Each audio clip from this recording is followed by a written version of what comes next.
በአፍሪካ ብዙ አስደናቂ ነገሮች ማየት የተለመደ ነው። በዚህ ቪዲዮ ግን እነዚህ መኪኖች በዚህ ሁኔታ እንዴት በስራ ላይ እንዳሉ እንመለከታለን። ዝግጁ ናችሁ? ዘና በሉ።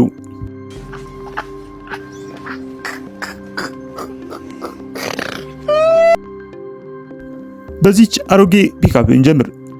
እቺ በ1900 ወይ ቀደም ብሎ የተሰራች መኪና ነች።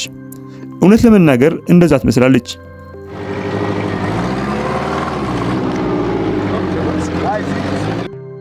እናንተም አዲስ ናት እንደማትሉ ተስፋ አደርጋለሁ።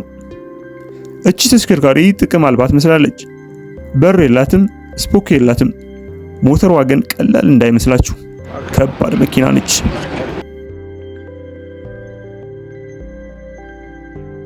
ወደ ቀጣይዋ ተሽከርካሪ እንሻገር። ለማየት እንደከበደች ነች። እቺ የሞተች መኪና ኩንታሎችን ትሸከማለች።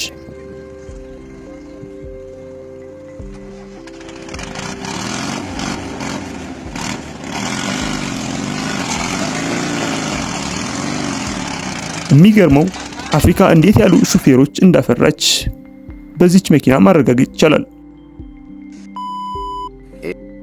እዚህ ጋር ደግሞ ሌላ ትኩሳት ቀደም ካየናት ጋር ትመሳሰላለች። የበሯ ነገር ይመቻል። የተሸከመችው ነገር ሊቀብራት ይመስላል። አታምርም ግን እንዲህ ስትታይ?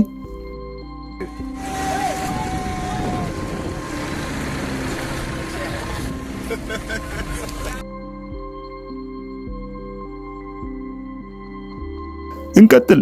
እቺ የጥንት ሞዴል በመንገድ ላይ እንዳለች ልንገራችሁ።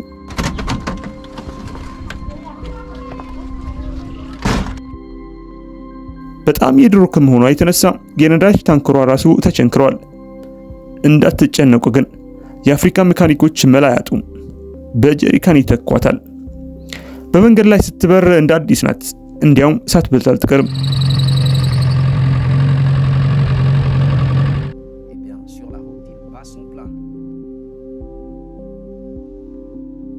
እችን ሳያችሁ እውነት ለመናገር እቺ ስራ ላይ ናት ብሎ መናገር ይደብራል።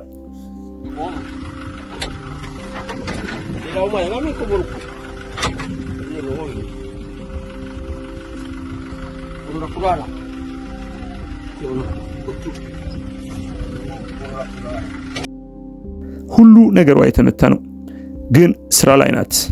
በጣም ይገርማል።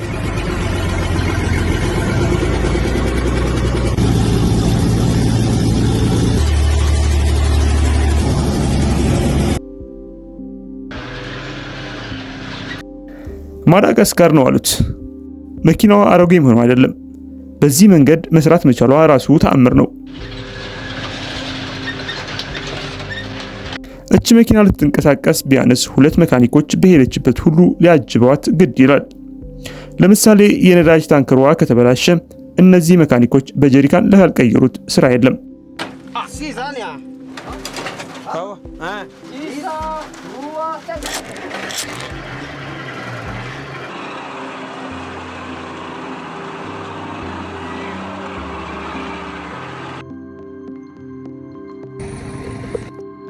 ወደ ናይጄሪያ እናቋርጥ። የህዝብ ትራንስፖርት አገልግሎት ሰጪ ናት አሉ። 15 ወንበር ያላት ታክሲ።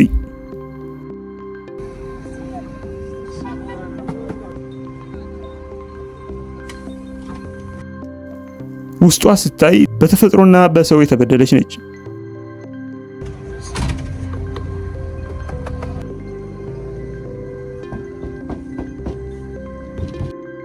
ወደ ውስጥ እንስለቅ።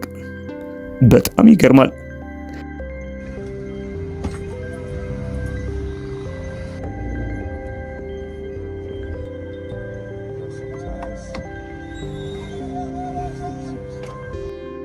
ሞተር ሲነሳ እንኳን መኪና ውስጥ አካባቢው ራሱ ይንቀጠቀጣል ነው የተባለው። ለማንኛውም እቺ መኪና ከተማ ላይ ስትንሸራሸር እንመልከት። በናይጄሪያ እንቆይ። ፈሳሽ ተሸካሚ መኪና ናት። ክቡራትና ክቡራን፣ የዚች መኪና እድሜ 80 ዓመት መሆኑ ይወቁ።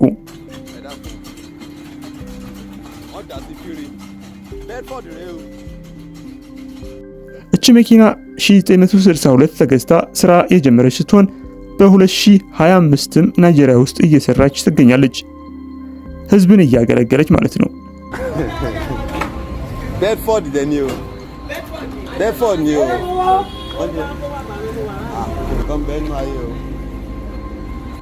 ፎርድ ነች ደግሞ ዳሽቦርድ የላት በር የላት ግን እየሰራች ነው።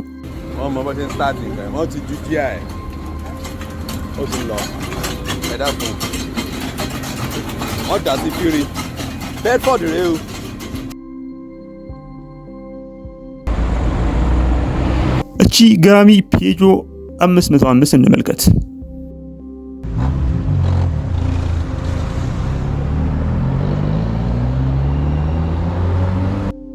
እቺ መኪና አሮጌ ናት፣ ግን ደግሞ ጉልበቷ እንደ አዲስ ነው።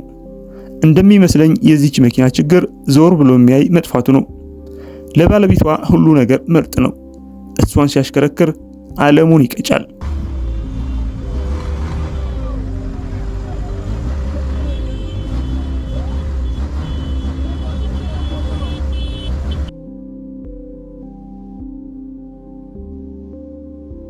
የመጨረሻዋ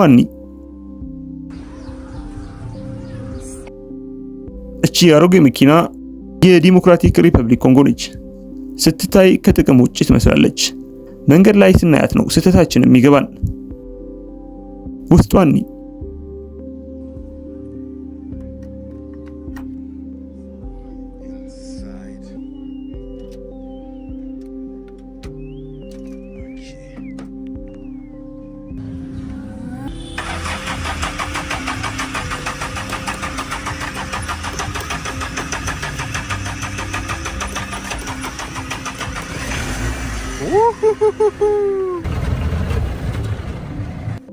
መሰል ቪዲዮዎችን ይዘን እንመጣለን።